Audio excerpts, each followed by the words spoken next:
Bab 698. Mendengar ini, Biantara tersenyum sembari menjawab dengan santai. Ini bukan rahasia lagi. Nona Dewina adalah selir Raja Kresna. Ketika mengintai di kerajaan Nuala, dia mengganti namanya, statusnya juga cukup tinggi. Kenapa Tuan Wahyudi begitu penasaran dengan identitasnya? Jangan-jangan Tuan terpikat dengan kecantikan Nona Dewina, iya. Wira hanya tersenyum dan mengelak, enggak, aku hanya penasaran saja. Putri Raja Kresna ternyata pergi ke kerajaan Nuala sebagai mata-mata. Raja Kresna benar-benar licik juga. Namun, hal ini tidak mengherankan. Lagi pula, anak-anak dari keluarga besar tidak punya kendali atas diri mereka sendiri. Setelah membahas masalah ini, Biantara membawa mereka ke halaman, lalu berkata, "Ini adalah asrama para utusan. Tuan Wahyudi bisa membiarkan rombongan untuk istirahat dulu. Ibu Suri hanya ingin bertemu denganmu seorang." Ini memang peraturannya. Tanpa berpikir panjang, Wira meminta Danu dan lainnya untuk menunggu di asrama, lalu pergi menghadap Ibu Suri bersama Biantara. Saat ini, salah satu bawahan Biantara tiba-tiba membisikkan sesuatu. Lantaran jaraknya terlalu jauh, Wira tidak bisa mendengar dengan jelas. Namun, terlihat Biantara yang tertegun usai mendengar ucapan tersebut. Dia diam-diam mengangguk tanpa memedulikannya. Di depan adalah istana. Terlihat tembok yang berdiri dengan kokoh, mirip dengan yang Wira lihat di serial TV di kehidupan sebelumnya. "Tuan Wahyudi, kami telah mendengar banyak tentangmu. Aku ingin tahu apa Tuan memiliki niat untuk meninggalkan kerajaan Agrel kali ini?" tanya Biantara dengan asal. Namun, Wira mendengarnya dengan serius dan mengerti apa yang sebenarnya ingin dikatakan oleh Biantara. "Aku tentu saja akan pergi setelah urusannya selesai. Kalau enggak, apa Tuan Biantara ingin menghidupiku selamanya?" timpal Wira sambil tersenyum. "Haha, Tuan Wahyudi adalah orang yang terpelajar. Bagaimana mungkin memerlukanku untuk menghidupi Tuan? Aku hanya bertanya karena penasaran saja." Biantara tertawa sejenak, lalu melanjutkan. "Tapi, kalau punya pemikiran apapun, Tuan Wahyudi bisa mengatakannya. Aku adalah orang yang ramah dan suka membantu." Wira hanya membalasnya dengan menangkupkan kedua tangan. Kelihatannya, Raja Ararya ingin menarik Wira ke pihaknya melalui Biantara. Wira sangat malas untuk membahas hal ini sehingga dia bergegas memasuki istana. "Tuan Wahyudi, apa menurutmu istana kerajaan Agrel megah?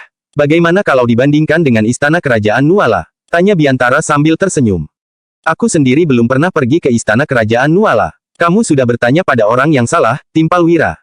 Biantara agak terkejut saat mendengar pernyataan Wira. Dia berkata, "Ternyata Tuan Wahyudi belum pernah pergi ke istana kerajaan Nuala. Tapi, aku dengar bahwa istana kerajaan Nuala sangat megah. Bahkan, istana ini dibangun dengan meniru kerajaan Nuala, hanya saja istana kami lebih besar dan megah." Ketika membicarakan ini, Biantara tersenyum tipis dan terlihat rasa bangga yang terpancar dari tatapannya. Pembangunan istana bergantung pada astrologi untuk menentukan luas bangunannya. Hal ini nggak bisa dibangun secara sembarangan. Istana bisa saja terlihat besar, tapi bisa berpengaruh terhadap nasib negara. Peruntungan bisa saja bertolak belakang dengan yang diharapkan, ujar Wira tanpa merasa segan. "Haha, apa Tuan Wahyudi tahu Dirga?" tanya Biantara yang tiba-tiba mengalihkan topik pembicaraan. "Tentu saja, kenapa? Apa Tuan Biantara juga mengagumi Panglima Dirga?" timpal Wira sambil tersenyum. Begitu mendengar ini, Biantara sengaja menghela napas, lalu berkata, "Ketika Dirga masih hidup, kerajaan Agrel sama sekali nggak berani menyerangnya. Sayang sekali Dirga sudah tiada. Raja kalian adalah orang yang cerdas, sayangnya dia nggak berpikir panjang. Dirga memang sudah mati, tapi masih ada Yuda. Meski masih muda, dia sangat ahli dalam teknik perang. Dia mewarisi keahlian Dirga untuk melindungi perbatasan. Terlebih lagi, Raja Tanui juga sudah mati dan Giandra yang mewarisi tahtanya. Kini, giliran mereka berdua yang akan bertarung." Wira tersenyum sejenak, lalu berucap, "Kamu juga tahu masalah perang yang terjadi di perbatasan. Prajurit Yuda sudah berkurang 50.000 orang, tapi dia masih seri dengan Giandra." Wira tidak melanjutkan perkataannya, tetapi Biantara sudah mengerti. Wira sedang memberi tahu dirinya bahwa Giandra tidak sebaik Yuda. AB 699. "Haha, semoga dia bisa hidup lebih lama," ucap Biantara sembari tersenyum acuh tak acuh. Kemudian, dia melanjutkan, "Baiklah, di depan sana adalah istana. Aku nggak akan masuk. Nantinya, akan ada orang yang mengantar Tuan Wahyudi masuk." Begitu tiba di luar aula besar istana, Biantara pun berhenti. Seorang Kasim tampak mendekat dengan penuh hormat dan membawa Wira ke dalam. Setelah memasuki aula besar istana, Wira melihat para menteri kerajaan Agrel yang berdiri di kedua sisi. Meskipun ini adalah kerajaan Agrel, bangunan yang megah dan berkesan ini tak kalah dengan kerajaan Nuala. Wira pun melihat sekeliling. Pada saat yang sama, dia juga melihat 4 orang duduk di kedua sisi bagian depan. Salah satu di antara mereka adalah Giandra, sementara 3 orang lainnya adalah ketiga raja di kerajaan Agrel. Mereka sama-sama memejamkan mata dan mengabaikan Wira. Akan tetapi, Wira juga tidak memedulikan mereka. Dia mengalihkan pandangannya ke arah 9 anak tangga yang berada di depan. Di sana, ada sebuah tahta naga yang diduduki oleh seorang anak kecil. Di belakang tahta tersebut, terdapat tirai yang menggantung. Dalam bayangan samar, tampak seorang wanita duduk di sana. Wira berjalan mendekat dengan tenang, lalu menangkupkan tangannya dan berkata, "Hamba adalah duta dari kerajaan Nuala, Wira Darmadi. Hamba memberi hormat kepada Kaisar dan Ibu Suri kerajaan Agrel." Begitu kata-kata ini dilontarkan, wanita di balik tirai berbicara dengan suara yang lembut dan merdu. "Wira, kamu sudah menempuh perjalanan jauh. Mengenai urusan diplomatik, akan ada orang yang membahasnya denganmu. Dengan perdamaian antara kedua negara, kita bisa mencegah bencana dan pertumpahan darah. Ini adalah hal yang baik." Suara Ibu Suri kerajaan Agrel, Senia, terdengar tenang. Wira segera menangkupkan tangan sambil berkata, "Ibu Suri sungguh bijaksana." Dia tidak berbicara lagi setelah mengucapkan kata-kata itu. Sebaliknya, Senia berkata, "Para menteri yang terhormat, apakah ada hal penting yang perlu dilaporkan? Kalau nggak ada, mari kita mengakhiri pertemuan ini." Saat itu, Gyandra langsung melangkah maju dan berlutut di lantai sembari berkata, "Yang mulia Ibu Suri, Wira adalah penjahat yang membunuh ayah hamba. Hamba memohon izin untuk membunuhnya sebagai penghormatan agar ayah hamba bisa beristirahat dengan tenang." Setelah mendengar ucapan itu, Wira sontak mengernyit. Saat ini, banyak pejabat kerajaan Agrel yang mengangguk setuju di belakang. Benar, bunuh orang ini untuk membalas dendam Raja Tanui. Orang ini hanyalah sebuah pion yang nggak berarti. Membunuhnya nggak akan menimbulkan masalah. Dia adalah hadiah dari kerajaan Nuala. Kita bisa membunuhnya sesuka hati. Orang-orang mulai berkomentar, tetapi Wira tidak memedulikan mereka. Pada saat itu, Senia ikut berbicara. Dalam perundingan antara negara, seorang duta nggak boleh dibunuh. Raja Tanui, apakah kamu nggak tahu tentang ini? Gyandra sontak mendengus dingin, lalu menjawab, "Yang mulia, alasan kerajaan Nuala mengutus orang ini adalah untuk membiarkan kita melampiaskan amarah. Hamba yang mengusulkan hal ini. Seperti yang telah diucapkan oleh para menteri, dia hanyalah sebuah pion yang tidak memiliki nilai. Apalagi, kita bisa berbohong dan mengatakan bahwa Wira telah menghina kerajaan Agrel sehingga dihabisi oleh prajurit kita. Bukankah bisa seperti itu?" Perkataan Gyandra membuat Wira tersenyum. Dia membatin bahwa orang ini cukup pandai berakting. Jika benar-benar ingin membunuhnya, kerajaan Agrel pasti sudah melakukannya sejak lama. Untuk apa mereka menunggu sampai sekarang? Tampaknya, Senia sudah tidak sabar untuk menyingkirkan para pembangkang. Bab 700. Perkataan Gyandra membuat semua orang mengangguk setuju secara serempak. Akan tetapi, Senia malah bertanya, "Wira, bagaimana pendapatmu tentang keinginan Gyandra untuk membalas dendam ayahnya?" Wira menjawab sambil tersenyum, "Yang mulia, ini pasti hanya rumor yang disebarkan orang lain. Hamba sama sekali tidak membunuh Raja Tanui. Tolong jangan asal menuduh hamba atas hal ini." Lantaran mereka ingin bersandiwara, Wira juga tidak keberatan untuk menemani mereka. Gyandra pun berkata dengan emosi, "Kurang ajar, kamu yang membuat misil itu dan menyuruh orang untuk menembak ayahku. Bisa-bisanya kamu nggak berani mengakuinya. Wira, kamu benar-benar seorang pengecut. Apa kamu nggak berani mengakui tindakanmu sendiri?" Mendengar perkataannya, Wira buru-buru melambaikan tangan, lalu berkata, "Hais, Raja Tanui, tolong jangan memfitnahku. Misil itu memang dibuat olehku, tapi aku nggak pernah memerintahkan pembunuhan ayahmu." Wira melanjutkan, "Lagi pula, dalam pertempuran antara dua pasukan dengan jarak yang begitu jauh, aku bahkan belum pernah melihat ayahmu. Jadi, bagaimana mungkin aku akan menyuruh orang untuk membunuhnya? Kemungkinan besar, itu adalah kesalahan. Jangan khawatir, aku akan menyelidiki tentang siapa yang membunuh ayahmu dengan cermat setelah kembali." Bagaimana? Wira tidak akan mengakuinya. Dia bukan penakut, tetapi hanya mengikuti perkataan Gyandra saja. "Huff, dasar licik. Apa kamu kira kamu bisa lolos begitu saja?" Ucap Gyandra sembari langsung menghunuskan pedang panjangnya. Raut wajahnya memancarkan niat membunuh yang kuat. Senia sontak menyela. "Raja Tanui, lancang sekali kamu. Ini adalah aula besar istana. Wira adalah seorang duta. Apakah kamu ingin membunuhnya untuk menciptakan kerusuhan di sini?" Sikap Senia tiba-tiba berubah menjadi tegas dan nada bicaranya terdengar menghardik. Raut wajah Gyandra tampak sangat suram. Dia memandang ke arah ketiga raja, lalu menangkupkan tangan dan bertanya, "Raja-raja sekalian, kalian semua adalah saudara ayahku. Saat ini, orang yang membunuh ayahku ada di aula besar ini. Apakah kalian nggak ingin membalas dendam untuk ayahku?" Begitu kata-kata ini dilontarkan, ketiga raja itu tak kuasa membuka mata mereka secara serempak. Salah satu dari mereka yang bersosok gemuk tampak bangkit dari tempat duduknya, lalu menjawab sambil tersenyum. "Gyandra, kita nggak perlu membicarakan masalah ini di depan umum. Bagaimanapun, orang ini adalah duta. Ibu Suri juga sangat menyukainya. Bukannya tindakanmu ini sama saja dengan melanggar perintah?" Gyandra segera menjawab dengan kesal. "Raja Byakta, aku nggak bisa memikirkan hal itu sekarang. Aku hanya ingin membalas dendam untuk ayahku." Kemudian, raja lainnya ikut menimpali. "Gyandra, mari kita membicarakan masalah ini nanti. Kita nggak mungkin membiarkan Wira mati begitu saja pada hari pertamanya di kerajaan kita. Raja Ararya, kenapa kamu juga berbicara seperti ini? Dia adalah bajingan yang sudah membunuh ayahku. Tanya Gyandra, raja yang berbicara barusan adalah Raja Ararya. Saat Wira memperhatikannya dengan cermat, dia tampak serius dan tidak menunjukkan ekspresi di wajahnya, tetapi malah memancarkan aura yang sangat berwibawa. Raja Ararya melirik Wira sejenak, lalu memandang Senia sembari berkata, "Yang mulia Ibu Suri yang berhak menentukan hidup atau matinya orang ini. Tapi, karena dia adalah duta negara lain, meskipun kamu ingin membalas dendam, sekarang bukanlah waktu yang tepat." Usai berkata demikian, Raja Ararya tidak berbicara lagi. Sementara itu, Raja Byakta hanya tersenyum dan duduk kembali. Wira memandang Raja Kresna yang masih diam dan tidak berbicara. Ekspresi pria itu sangat tenang, seolah-olah apa yang terjadi di sana tidak berhubungan dengannya. Melihat Raja Kresna yang hanya diam, Gyandra pun tak kuasa bertanya. "Raja Kresna, kamu bahkan mengorbankan seorang mata-mata, demi membuat Wira kemari. Apa kamu nggak ingin membalas dendam untuk ayahku?"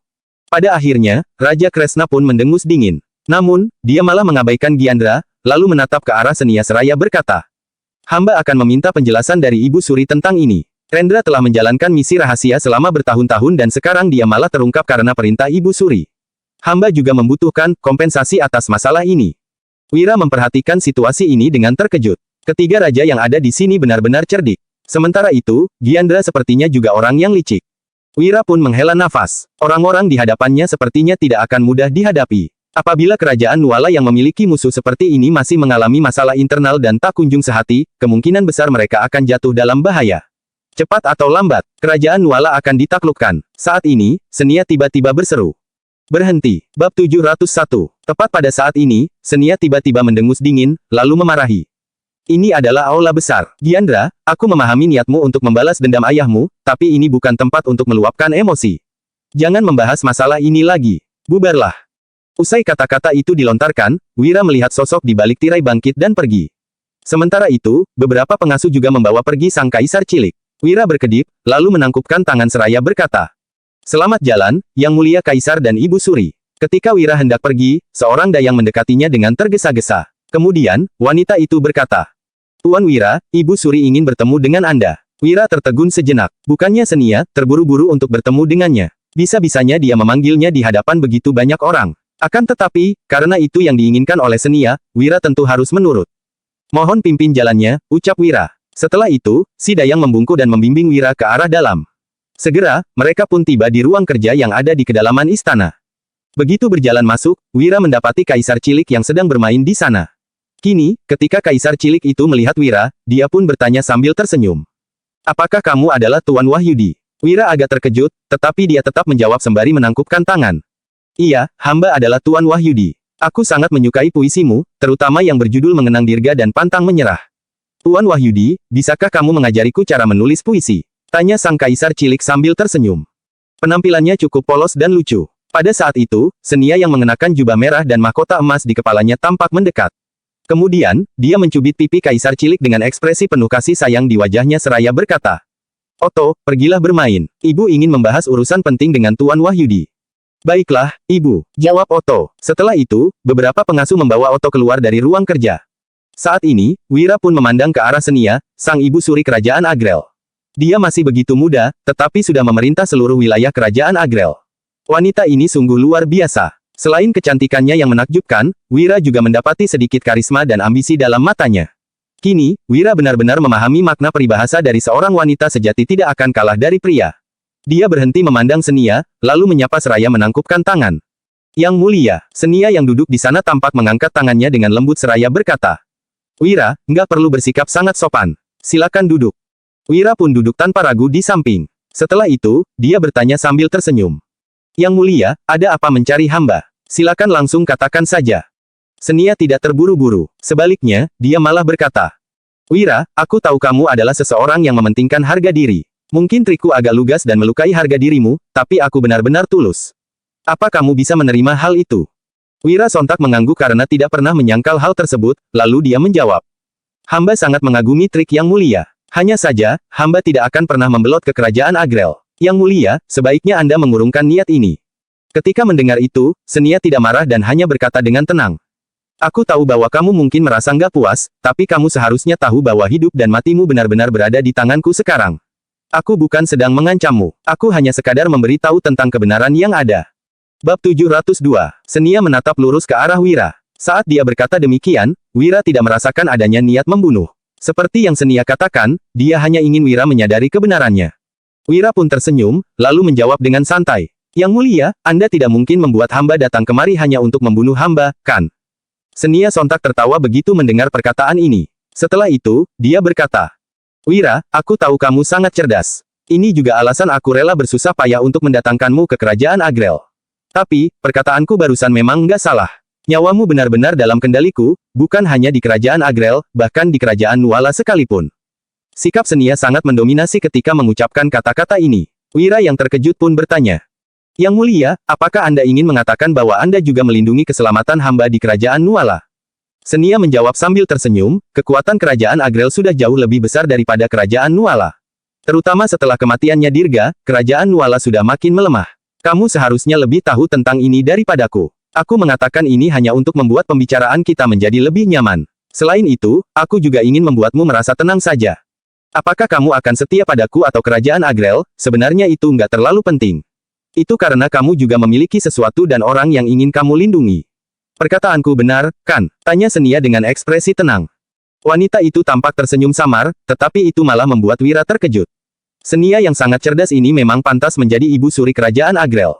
Dia sangat bijak, bahkan Wira pun merasa kagum. Wanita ini benar-benar menakutkan. Beberapa kalimat darinya telah mengungkapkan segalanya. Apalagi, dia memiliki alasan yang tidak bisa ditolak oleh Wira. Bukan karena memiliki kendali atas hidupnya, melainkan dia tahu bahwa Wira memiliki sesuatu yang harus dilindungi. Senia bukan sedang mendekati Wira. Meskipun tampak seperti itu, sebenarnya dia sedang mengajaknya untuk bekerja sama. Taktik yang digunakan oleh Senia begitu halus. Ini benar-benar merupakan taktik sejati seorang kaisar. Hamba sudah mendengar tentang kehebatan Yang Mulia. Setelah bertemu dengan Anda hari ini, hamba benar-benar kagum, ucap Wira. Perkataannya ini bukan pujian semata, melainkan tulus dari lubuk hatinya. Senia membuka bibir merahnya yang lembut, lalu berkata sambil tersenyum. Baguslah kalau kamu memahami maksudku. Wira, bagaimana pendapatmu tentang apa yang baru saja terjadi? Itu hanya sebuah pertunjukan besar dan hanya permulaan saja, jawab Wira seraya tersenyum. Senia tak kuasa bertanya, aku membutuhkan kerja sama darimu. Apakah kamu bisa melakukannya? Wira berpikir sejenak, lalu menjawab sambil mengangguk. Yang Mulia sudah menyiapkan panggung pertunjukan dengan baik. Meskipun rumit, mungkin layak untuk dicoba. Hanya saja, bukannya tindakan Giandra hari ini terlalu jelas? Tanya Wira seraya mengernyit. Dia mengetahui niat Senia yang ingin memanfaatkan kesempatan ini untuk benar-benar menekan ketiga raja. Meskipun Giandra terlihat bersih tegang dengannya hari ini, Wira tahu jelas bahwa pria itu adalah orang yang setia kepada Senia, bahkan, luar biasa setia. Jika ingin membunuhnya, Giandra dapat melakukannya di tengah jalan. Bahkan, hanya dengan menggunakan sedikit trik di ibu kota ini, Wira pasti akan kehilangan nyawa. Namun, Giandra malah memilih untuk bersih tegang dengannya di istana dengan sikap yang keras dan tegas. Senia melakukan ini bukan hanya untuk memberikan ultimatum, melainkan juga untuk melindungi Wira. Pada awalnya, ketiga raja di ibu kota mungkin ingin membunuh Wira. Bukan, lebih tepatnya adalah Raja Araria dan Raja Byakta. Kedua orang ini ingin menyingkirkannya, bahkan memiliki kemampuan untuk melakukan itu. Namun, tindakan Giandra hari ini telah membuat mereka ragu. Bagaimanapun, tidak sulit untuk membunuh seorang duta seperti Wira, tetapi bagaimana setelah membunuhnya? Mereka juga khawatir bahwa Senia akan menggunakan alasan ini untuk menjatuhkan hukuman. Itu sebabnya, mereka lebih berharap bisa melihat Wira mati tangan orang lain. Setelah itu, mereka hanya tinggal memetik keuntungannya. Bab 703. Saat ini, Senia tak kuasa bertanya. Aku juga merasa bimbang, apakah mereka akan menyadarinya? Bagaimana menurutmu, apa yang seharusnya kulakukan selanjutnya? Wira menjawab dengan tenang, dilanjutkan saja. Senia buru-buru bertanya dengan raut wajah kebingungan. Kenapa? Bukannya kamu juga merasa bahwa mereka nggak percaya? Wira mengambil cangkir, menyesap sedikit teh, lalu menjelaskan sambil tersenyum. Pertama, meskipun mereka curiga dan ada kemungkinan mengetahui tentang niat Yang Mulia sehingga bersikap waspada, tapi... Wira melanjutkan, kalau Giandra terus bersikap seperti ini dan tidak berhenti berakting, bahkan memperdalam ketidakpuasannya terhadap Yang Mulia, seiring berjalannya waktu, ketiga raja itu pasti akan mulai percaya. Wira menimpali. Selain itu, Giandra adalah Raja Tanui yang baru naik pangkat dan mengendalikan pasukan perbatasan, lantas bagaimana mungkin mereka tidak merasa iri? Jadi, lama-kelamaan mereka pasti akan percaya. Meskipun ada beberapa jejak yang jelas dan kesannya agak terburu-buru, itu bukan masalah besar. Usai mendengarkan penjelasan Wira, Senia mengangguk sembari berkata, tapi, kita masih harus menghilangkan keraguan mereka. Setelah itu, Senia pun menatap ke arahnya. Alhasil, Wira pun merasa tidak berdaya sehingga bertanya. Yang Mulia, hamba baru saja tiba di ibu kota kerajaan Agrel hari ini. Anda tidak mungkin ingin melibatkan hamba dalam situasi yang berbahaya, kan? Wira merasa agak tertekan. Tatapan Senia jelas mengisyaratkan bahwa dia ingin Wira yang menghilangkan keraguan mereka. Ini memang tindakan yang tepat dan harus segera dilakukan agar mereka tidak curiga, tetapi Wira merasa bahwa ini tidak adil untuknya. Aku akan memberimu kompensasi untuk masalah ini. Bagaimana? Tanya Senia seraya menutup mulutnya. Penampilannya yang seperti ini benar-benar sangat menawan. Wira tertegun sejenak, lalu bertanya tanpa sadar. Kompensasi. Kompensasi apa? Aku berencana untuk menjodohkanmu dengan Dewina. Bagaimana menurutmu? Jawab Senia sembari tersenyum. Hal ini membuat Wira makin kebingungan. Bekerja sama dengan orang yang cerdas memang sangat melelahkan. Senia berbicara tentang memberikan kompensasi, tetapi kompensasi macam apa ini? Ini jelas merupakan perangkap. Bisa-bisanya dia meminta Wira untuk menikahi Dewina. Senia benar-benar banyak akal. Wira pun berkata, Yang Mulia, bukannya tindakan Anda sedang mendorong hamba ke situasi yang sulit. Bukan hanya Gyandra, sekarang malah bertambah Raja Kresna. Wira sungguh tidak bisa berkata-kata. Namun, Senia hanya berkata sambil tersenyum. Dari perkataanmu, sepertinya kamu juga tahu bahwa Raja Kresna adalah kubuku. Tapi, bukannya kamu pernah hampir dibunuh olehnya? Senia terlihat tersenyum lembut. Sebenarnya, sejak awal Wira sudah tahu bahwa Raja Kresna pasti adalah kubu Senia. Alasannya sangat jelas, yaitu Senia mampu mengendalikan Rendra dengan mudah. Mereka sendiri pasti paham tentang hal ini. Kini, sudah ada dua umpan. Yang pertama adalah Gyandra. Dia akan memainkan peran untuk berpura-pura berselisih dengan Senia, menggunakan alasan ingin membunuh Wira demi membalas dendam ayahnya. Yang kedua adalah Raja Kresna. Senia akan berpura-pura menjodohkan putrinya, lalu memaksa Raja Kresna berpura-pura berselisih dengannya. Senia bisa-bisanya memiliki banyak ide hanya dengan melontarkan beberapa kalimat. Itu benar-benar membuat Wira terkesan. Gyandra memang sasaran yang menarik, begitu pula dengan Raja Kresna. Sementara itu, Raja Ararya dan Raja Byakta sama sekali tidak bisa mengabaikan kedua orang ini. Kenapa? Apa kamu nggak bersedia? Dewina adalah wanita berbakat yang terkenal di kerajaan Agrel. Tuan Wira terkenal sebagai pria hidung belang, apakah hatimu nggak goyah? Tanya Senia. Kini, wanita itu menatap Wira dengan ekspresi yang sangat aneh.